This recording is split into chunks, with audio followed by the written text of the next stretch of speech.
The day the aliens came was like any other for Jack Miller. He was explaining cell division to his bored high school students when the principal rushed into his classroom, face pale. "The TV, Jack. Turn on the TV." What they saw changed everything. Huge ships hovered over major cities.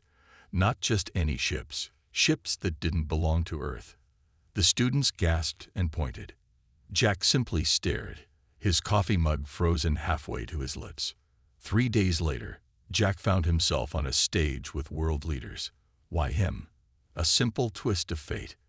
When the aliens sent their first message asking for a biological sample, the scientists needed someone healthy, with no family ties, and, as one official put it, expendable. Jack, a 35-year-old biology teacher with no wife or kids, fit the bill perfectly. "Remember, you represent all of humanity," the president told him before shoving him forward. The alien ship was cold. Jack shivered as blue-skinned creatures with large oval eyes led him through curved hallways. They didn't speak, just made clicking sounds to each other. One poked his arm with a long finger, then made a sound like laughter. Admiral Vela was waiting in what looked like a meeting room. She stood nearly 7 feet tall, with silvery skin and eyes that changed color as she spoke. Her translator device buzzed and crackled. "So this is the Earth specimen," she said, walking around Jack like he was a car she might buy. Smaller than expected. Jack straightened his back. "I'm Jack Miller. I teach biology to teenagers." This made the aliens laugh, a strange, bubbling sound. Admiral Vela's eyes flashed yellow. "It thinks it's people," she said to her crew. The next week was a blur of tests. They took his blood. They scanned his brain. They watched him eat and sleep, all while making notes and often laughing. Jack learned that Earth was considered a joke in the Galactic Council, a tiny planet of primitive beings who had barely reached their own moon.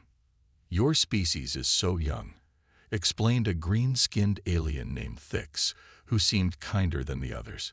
"Most civilizations in the Council are millions of years old. You're like babies to us." Jack nodded, hiding his anger. "Babies grow up," he said simply. Admiral Vela announced that Earth would not be invited to join the Galactic Council. "Perhaps in a few thousand years," she said with a smile that didn't reach her color-changing eyes. "For now, we'll keep you as our liaison. You can live on our ship and help us understand your funny little planet." Jack had no choice.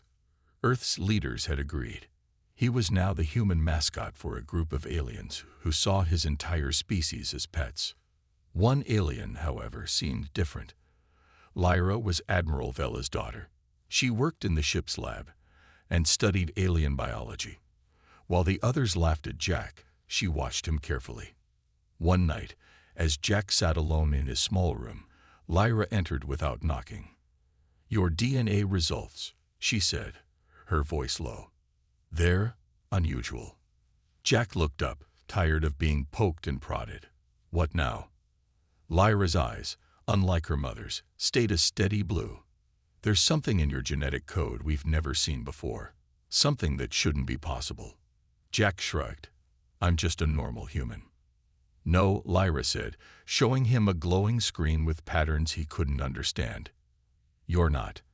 And if my mother finds out what I've discovered," she looked over her shoulder nervously, "it could change everything." For the first time since he'd boarded the ship, Jack felt a spark of hope.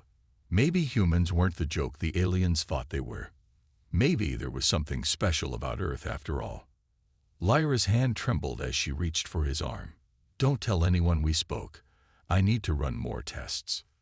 Then she was gone, leaving Jack alone with questions he couldn't answer. Outside his window, Earth shone like a blue jewel against the blackness of space.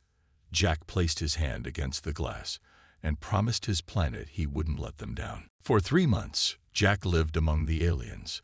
They gave him a job sorting samples in the lab, mostly to keep him busy. The aliens still laughed when he walked by, but Jack didn't care anymore. He was watching and learning. Jack noticed how their technology worked. He figured out their ship systems faster than they expected. This surprised the crew, who thought humans were slow learners. One day, Jack fixed a broken food machine before the engineers arrived. The blue-skinned aliens stopped laughing that day. Lyra visited Jack's room late at night, bringing test results and questions. She was different from the others. Her eyes stayed blue when she talked to him, never changing to the yellow of mockery or the red of anger. "Your cells can change," she told him one night, her voice barely above a whisper. "They adapt to new environments in ways we've never seen before." Jack didn't understand the science, but he understood Lyra's excitement. "Is that good?" "It's impossible," she said. "When we expose your blood to alien environments, it doesn't die. It changes to survive." Jack smiled. Humans are good at surviving. Each day, more aliens wanted to meet the human, not just to laugh, but to talk. Jack told them about Earth's oceans, mountains, and animals. He showed them pictures of human art and played them music. Some aliens actually enjoyed these things, especially the music. Admiral Vela noticed the change. She didn't like it. "The specimen is becoming too familiar with the crew," she told Lyra at dinner. "Perhaps we should run more invasive tests." Lyra dropped her fork. "He has a name, Mother. Jack, and he's intelligent." The Admiral's eyes flashed red. "Don't get attached to the Earth pet, daughter. Remember your position." But Lyra was already attached, and she wasn't the only one. 3 female officers who worked closely with Jack started showing strange symptoms. They felt sick in the mornings. They were tired all the time. The ship's doctor couldn't explain it. Jack was teaching Thix about human games when the alarm started. Red lights flashed through the ship. Guards rushed into the room and grabbed Jack. "What's happening?" he asked as they dragged him away. No one answered. They threw him into a small, white room with no windows and locked the door. Hours later, Lyra came. Her face was pale, and her hand shook as she unlocked the door. "My mother wants you dead," she said without greeting. Jack backed away. "What? Why?" "The impossible has happened." Lyra showed him a medical scan. "These are the 3 officers who worked with you in the lab. They're pregnant." Jack's mouth fell open. "That's not possible. We're different species." "It shouldn't be possible," Lyra agreed. "But the babies all carry human DNA. Your DNA." Jack sat down hard on his bed. We never. Physical contact isn't necessary for all species," Lyra explained. "Some can reproduce through environmental exposure, but cross-species reproduction is supposed to be impossible." She looked at him with wonder and fear. "What are you, Jack Miller?" Before he could answer, alarms sounded again. A voice echoed through the ship. "Security alert. The human specimen must be contained." Lyra grabbed his arm. "We have to go. Now. There's a small ship in Dock 3. I've prepared it for launch." "You're helping me escape." "Why?" Jack asked as they ran through the halls. Lyra stopped at a corner, checking for guards. "Because I need to know the truth. And because—" she touched her stomach lightly. "I'm pregnant too." Jack's world spun. "Where will we go?" "I know someone who studies forbidden genetics. He lives on a small moon in the outer territories." Lyra's blue eyes met his. "He might know what makes humans special." "What makes you special?" As they raced toward the escape ship, Jack realized Earth wasn't a joke anymore. It was a threat, and he was the reason why. The small ship raced through space, alarms blaring behind them. Jack held tight to his seat as Lyra piloted them away from the massive council ship. He watched Earth grow smaller through the window until it was just a blue dot. Then nothing. "They'll follow us," Lyra said, her hands moving quickly over the controls. "But this ship has stealth technology. We should be safe for now." Jack couldn't believe what was happening. Just months ago, he was teaching biology to bored teenagers. Now he was running from alien authorities because he had somehow made alien women pregnant, including the one sitting next to him. "How is this possible?" he asked again. Humans and aliens shouldn't be able to have children together. Lyra's blue eyes stayed on the controls. That's what everyone believes. That's why the Council is in panic. If humans can breed with other species, it changes everything. The ship jumped into something Lyra called fold space, and the stars stretched into lines around them. Jack felt sick. "My friend Orion will help us," Lyra said. "He studies things the Council has forbidden. Ancient knowledge about life and creation." 2 days later, they landed on a small rocky moon. The air was thin but breathable. A tall, thin alien with gray skin and 6 fingers on each hand met them at the landing pad. Orion didn't laugh at Jack. He studied him with large black eyes. "So this is the human that's causing all the trouble," he said in a deep voice. "Follow me quickly. Council ships have been spotted in this sector." Orion's home was built into the side of a mountain. Inside was a lab filled with strange equipment and glowing screens. The walls were covered with images of DNA and star maps. "The Council has declared a galaxy-wide alert," Orion told them, showing them a message on his screen. "They're calling humans a biological threat. There are reports of more pregnancies on other ships where humans visited." Jack felt the weight of this news crush down on him. "I didn't mean to cause trouble. I didn't do anything to anyone." "That's the mystery," Orion said, taking a sample of Jack's blood. "How can your DNA combine with alien DNA without direct action? It breaks all the rules we know." For weeks, they stayed in Orion's hidden lab. Lyra's pregnancy progressed faster than a human one. Her stomach grew round, and her skin took on a slight golden glow. Orion ran tests on both of them every day, becoming more excited with each result. "I found something," he announced one morning, showing them an ancient-looking star map. "There are stories about a race called the Cedars. They lived billions of years ago and spread life across the galaxy." Jack looked at the map. "What does this have to do with me?" Orion's 6-fingered hand pointed to a small spiral arm. "Earth is here, in a part of space the Cedars were known to work in. The stories say they created a special species that could unite all others." Lyra touched her growing belly. "You think humans are this species?" "The evidence is growing," Orion said.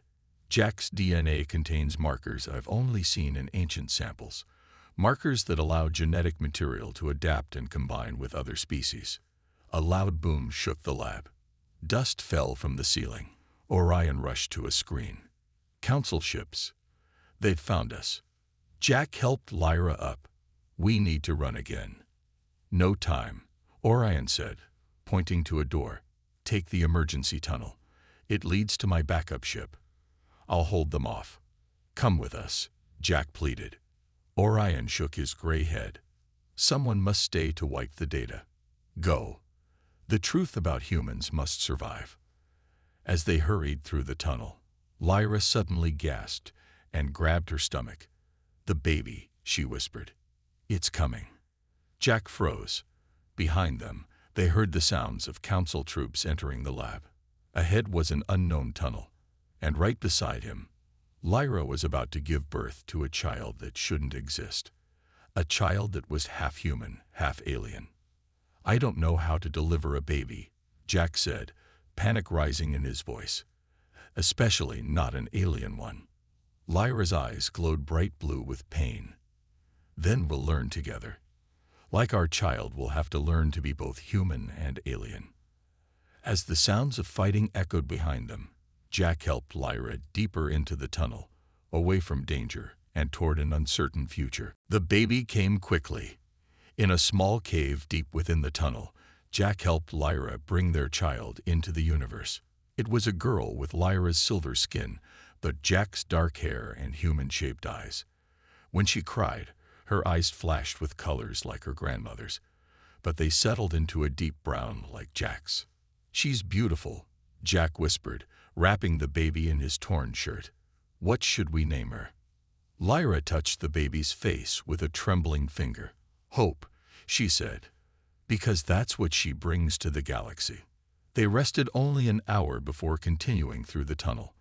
Behind them, They heard explosions and knew Orion was fighting for them. Jack carried hope while supporting Lyra, who was weak but determined. The tunnel led to a hidden hangar with a small ship. It was old but looked fast. Jack helped Lyra and the baby inside, then figured out the controls. He had watched Lyra fly enough to understand the basics. "Where can we go?" Jack asked as they left the moon behind. "The Council is hunting us everywhere." Lyra fed the baby while studying the ship's maps. "There's a place called the Free Worlds, small planets that don't follow Council rules. We might find safety there." For 3 weeks they traveled, hiding when Council ships came near. Hope grew faster than human babies. Within weeks, she could already focus her eyes and make happy noises when Jack sang to her. Her skin sometimes changed color with her moods, like her mother's people, but she had 5 fingers like her father. News spread across the galaxy. More hybrid babies were being born. Some council leaders wanted all humans destroyed. Others were curious about what this meant. The galaxy was divided. They landed on a small planet with purple grass and 3 moons. The people there had scales and tails, but they welcomed the strange family. Jack and Lyra found a small house on the edge of a village. "We can't hide forever," Lyra said one night as they watched Hope sleep. "The Council will find us eventually." Jack nodded. "Then we need to change their minds before they do." The next morning, a ship landed near their house. Jack stood in front of Lyra and Hope, ready to protect them. But it wasn't Council soldiers who stepped out. It was Orion. His gray skin was burned in places, and he walked with a limp. But he was alive. "The Council thinks I'm dead," he explained as they welcomed him inside. "I have news. There are now over 50 hybrid children across the galaxy, all healthy, all showing special abilities." Jack looked at Hope, who was playing with light beams, making them dance between her fingers, something neither humans nor Lyra's people could do. "What kind of abilities?" Jack asked. "Enhanced intelligence, faster healing, and signs of telepathic powers," Orion said. The ancient records were right. Humans were designed to bring new strength to all species. Lyra touched Jack's hand. "There's more news, isn't there?" Orion nodded grimly. "The Council is divided, but the war faction is winning. They've sent a fleet to Earth. They plan to destroy it before more humans can leave the planet." Jack's heart stopped. "When?" 2 months from now. Not enough time to warn Earth or prepare defenses. Orion pulled out a small device. "But I have a plan. We can use the hybrid children." "Use them how?" Jack asked, suddenly protective. "They're babies. Their existence is proof that humans aren't a threat, but a gift," Orion explained. "If we can broadcast images and data about them to all Council worlds, public opinion might force the Council to stop the attack." Lyra picked up Hope, who gurgled happily. "It's dangerous. We have to come out of hiding." Jack looked at his daughter, at her perfect blend of human and alien features. Then he thought of Earth, of his students, of mountains and oceans, of all the people who didn't know they were about to die. "We have to try," he said, "for Hope, for Earth, for all the children who aren't jokes or mistakes, but miracles." Orion nodded. "Then we need to find the others, all the parents and hybrid children. Together, we might save your world." Finding the other hybrid families wasn't easy. They were hiding all across the galaxy, afraid of the Council's reach. Orion used old contacts and secret networks to send messages. Slowly, they began to respond. Jack made videos about Earth and humans. He explained how people lived, what they believed, and why they deserved to survive. Lyra added scientific data about the hybrid children, showing how healthy and special they were. After 3 weeks, 10 families with hybrid children arrived at their hidden meeting place, a forgotten space station orbiting a dead star. Jack was amazed to see the different combinations. One baby had blue scales and human eyes. Another had 4 arms but human facial features. All were beautiful in their own way. "We are the beginning of something new," Jack told the gathered parents. "Not a threat, but a bridge between all species. Mira, an alien mother with tentacles instead of arms, held up her half-human son. The council called my baby a mistake. But look at him. He's perfect. While the parents shared stories, Orion worked with several scientists to study the children. What they discovered shocked everyone. The hybrid children can communicate with each other, Orion announced one day. Not with words, but with their minds. They're forming a network. Jack watched as Hope played with the other babies. They would look at each other and laugh at the same time. Though nothing funny had happened, they would reach for the same toy without seeing what the others were doing. How is this possible? Jack asked. The cedar DNA in humans is activating something dormant in all species, Orion explained. The children are becoming something greater than any single race. Just as their hope was growing, a warning came. Council ships had discovered their location. They had only hours before attack. We must leave, Lyra said, packing their few belongings. No, Jack said, suddenly standing taller. We've been running and hiding. That's why they still think they can destroy Earth. It's time to face them. The other parents looked afraid, but they nodded in agreement. They were tired of hiding their children, tired of being treated like criminals for the miracle of life they had created. Using the space station's old communication system, Jack sent a message to the approaching council fleet. This is Jack Miller of Earth. I request to speak with Admiral Vela. To everyone's surprise, the Admiral answered. Her face appeared on the screen, her eyes flashing red with anger. You have caused enough trouble, human, she said. Surrender now, and perhaps your planet will be spared. I want to show you something first, Jack said. He turned the camera to show the room full of hybrid children playing together. These are your grandchildren, Admiral. Not just yours, the grandchildren of the entire galaxy. The Admiral's eyes widened as she saw the children, including Hope, who looked up at the camera with eyes that matched her own in shape. This is impossible, Vela whispered. Yet here they are, Jack said. Living proof that humans aren't your enemies. We're the missing piece of a puzzle the Cedars left behind ages ago. Our DNA completes what was broken. Orion stepped forward with his research data. The ancient texts were right, Admiral. The Cedars created humans as the universal bridge, the one species that could help all others evolve and become stronger together. The Admiral was silent, watching the children. Then a small hybrid girl walked to the screen and pressed her hand against it. The child's eyes began changing colors rapidly, the same way Vela's did when she was deep in thought. How? Vela began. They can connect with anyone sharing their genetic heritage, Lyra explained. Even across space. They're reaching out to you, Mother. They want family, not war. Tears formed in the Admiral's eyes as more children came to the screen, their eyes all changing colors in rhythm with hers. I need to see them, Vela said finally. Not as enemies, but as family. Jack smiled as Hope crawled into his lap and touched his face with her tiny silver hand. The joke was over.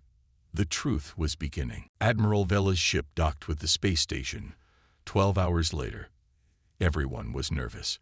Jack held Hope tightly as the airlock opened. Would this be a trap? Vela entered alone, without guards. Her eyes immediately found Lyra, then moved to the silver-skinned baby in Jack's arms. For a long moment, she just stared. She has your eyes, Jack said, breaking the silence. When she's thinking hard about something, they change colors just like yours.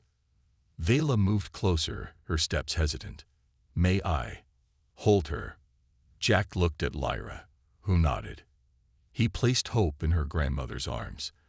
The baby immediately touched Vela's face, and their eyes began changing colors together. A private conversation no one else could hear.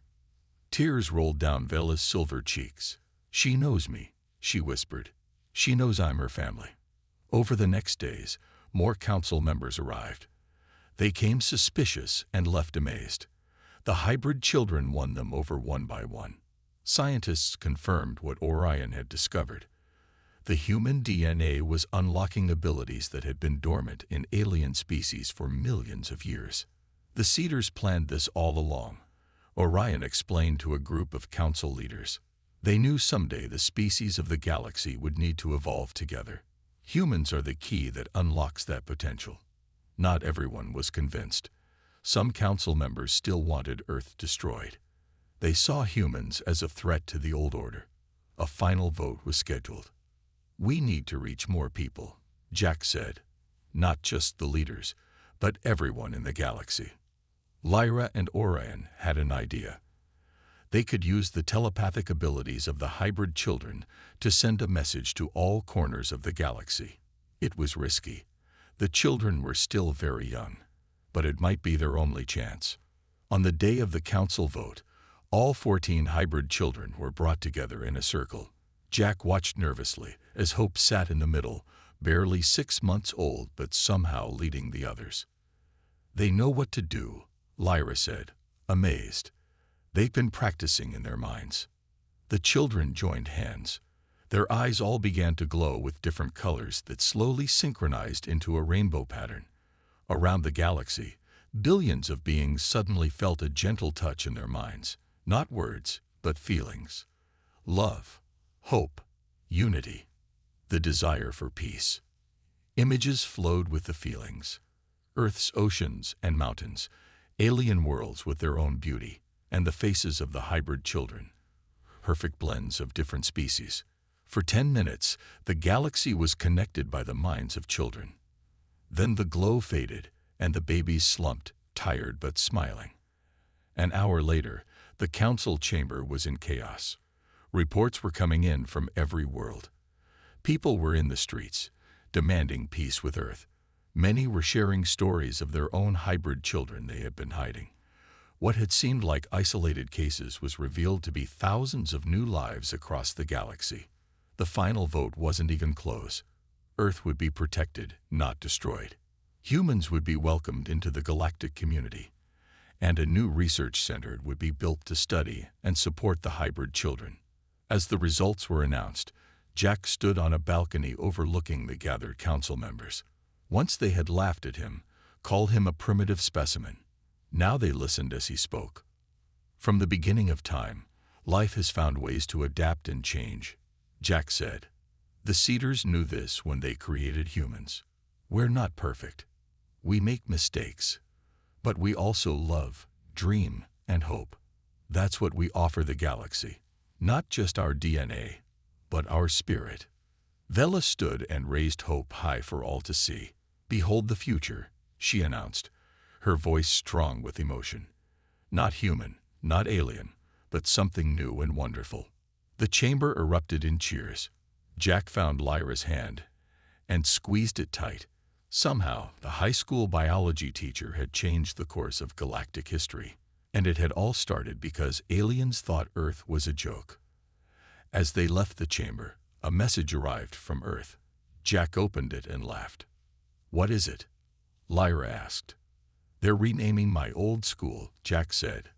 "The Jack Miller Center for Interstellar Biology." 5 years passed quickly. Earth changed from an isolated planet to a bustling center of galactic activity. Alien ships filled the skies. New technologies transformed human life, and hybrid children became a common sight in schools and parks. Jack stood on the balcony of the new galactic embassy in what used to be New York City. Beside him, Lyra watched their daughter, Hope, playing with a group of children in the garden below. At 5 years old, Hope looked mostly human now, except for her silver skin that shimmered in the sunlight and her eyes that changed colors with her moods. "The council meeting starts in an hour," Lyra reminded him. "Are you ready for your speech?" Jack adjusted his ambassador uniform, something he still felt strange wearing. "As ready as I'll ever be. I never thought a biology teacher would end up representing Earth in galactic politics." A small ship landed in the embassy garden. Admiral Vela stepped out, now wearing the white robes of the council leader instead of her military uniform. The children ran to her, and she knelt to hug them all, especially Hope. "Mother looks happy," Lyra said. Who would have thought she'd retire from the military to lead the hybrid education program? Jack smiled. People change when they have something to love. Inside the embassy, representatives from 50 alien worlds gathered for the historic meeting. Earth was being officially recognized as a founding member of the new Galactic Alliance, a more equal, open version of the old council. Before the meeting, Jack visited the science wing where Orion worked with a team of human and alien scientists. They were studying the growing abilities of the hybrid children, which became more impressive each day. "They're developing faster than we expected," Orion told Jack, showing him brain scans on a floating screen. The telepathic network now connects over 12,000 children across the galaxy. Jack watched through a window as Hope and 20 other hybrid children sat in a circle, moving objects with their minds and sharing thoughts without speaking. "Are they safe?" Jack asked. "Is all this change happening too fast?" Orion placed his six-fingered hand on Jack's shoulder. "The Cedars designed this to happen. The children are following an ancient path that was set long before any of us existed." The council meeting was broadcast to every world in the galaxy. Jack stood at the podium, still amazed that beings who once thought humans were a joke now listened carefully to his every word. "5 years ago, I was taken from Earth as a specimen," Jack began. "Today, I stand before you as proof that no species should be judged by appearances or technology alone. Inside each of us, human, Stellarian, Loric, or any other race, lies the potential for something greater when we come together." As he spoke, Hope and the other children entered the chamber. They formed a circle in the center, joined hands, and created a glowing display of stars and planets above their heads, a perfect map of the galaxy where lights showed every world with hybrid children. "The Cedars left us humans on Earth, keeping us separate until the galaxy was ready," Jack continued. "They knew someday all species would need to evolve together to face challenges no single race could overcome alone." A murmur ran through the crowd as the star map changed, showing a new threat at the edge of the galaxy, a darkness that had been detected moving toward their worlds. "Our children can sense what's coming," Jack said. "Something that will test all of us. But unlike before, we won't face it as separate species. We'll face it as one galaxy, bound by the children we've created together." After the meeting, Jack and Lyra took Hope to Earth's moon, where a memorial had been built to mark first contact. They looked back at the blue planet that had once seemed so isolated and small. "Do you ever miss your old life?" Lyra asked. "Teaching biology to bored teenagers." Jack laughed. "Sometimes, but then I look at you and Hope, and I know this is where I'm meant to be." Hope pointed to the stars above them, her eyes glowing blue with excitement. "There's so much more out there, Daddy. So many more people waiting to meet us." Jack picked up his daughter, this miracle who shouldn't exist, but somehow did. "And we'll meet them all together," he promised. As ships from 100 worlds streaked across the sky above them, Jack Miller, once a joke to the galaxy, now its unlikely savior, finally felt at home in the universe.